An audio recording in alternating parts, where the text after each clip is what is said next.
Sindh high court पारां Pakistan steel जे मुतासिर ॻोठाणनि जी दरख़्वास्त ते स्टील मिल पारां हासिल कयल ज़मीन ते स्टे ऑर्डर जारी कयो वियो आहे। 1974 में स्टील मिल जे ठहण वक़्तु ॻोठाणनि ऐं सिंध सरकार खां ज़मीन हासिल कई वई हुई, जेका घुर्बल मक़सदनि लाइ कुतुब न आंदी वई। खातेदारनि जी दरख़्वास्त ते अदालत पारां 8126 एकड़ ते मनानामी जो हुकुम जारी कयो आहे। सिंध हाई कोर्ट में 865 खातेदारनि पारां दाख़िल करायल दरख़्वास्त ते ॿुधणी थी। दरख़्वास्त में ॼाणायो वियो हो त लैंड एक्विज़िशन लाइ तहत हासिल कयल ज़मीन जंहिं मक़सद लाइ हासिल कजे थी, उन मक़सद लाइ इस्तेमाल कई वञे। ॿी सूरत में जिन धुरियुनि खां ज़मीन हासिल कई वई, उन्हनि खे वापसि कई वेंदी।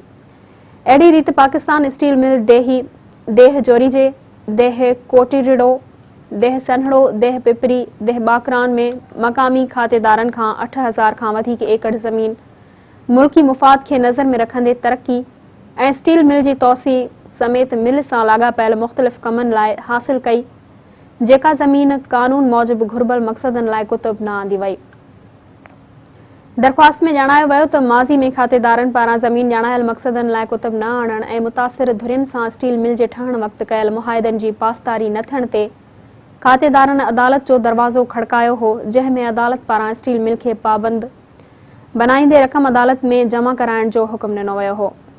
अहिड़े फ़ैसिले बाद स्टील मिल इंतिज़ामिया हिकु किस्त अदा करण बाद स्टील मिल जे खसारे जो जवाज़ ॼाणाईंदे बाक़ी रक़म अदा करण खां माज़रत ज़ाहिर कई हुई। अहिड़ी दरख़्वास्त ते अदालत पारां स्टे ऑर्डर जारी कंदे land utilisation deputy commissioner Malir, SSP Malir, encroachment cell, assistant commissioner Bin Qasim, मुख्तियारकार Bin Qasim, SHO Steel Town ऐं ॿियनि खे हुकुम जारी कयो त ॼाणायल ज़मीन Gulshan Hadeed phase 3, phase 4, phase 5 समेत किथे बि का अॾावत थी त अदालत जे हुकुमनि तहत ॼाणायल इदारनि ख़िलाफ़ अदालती हुकुम जी भञकड़ी तहत कार्रवाई कई वेंदी।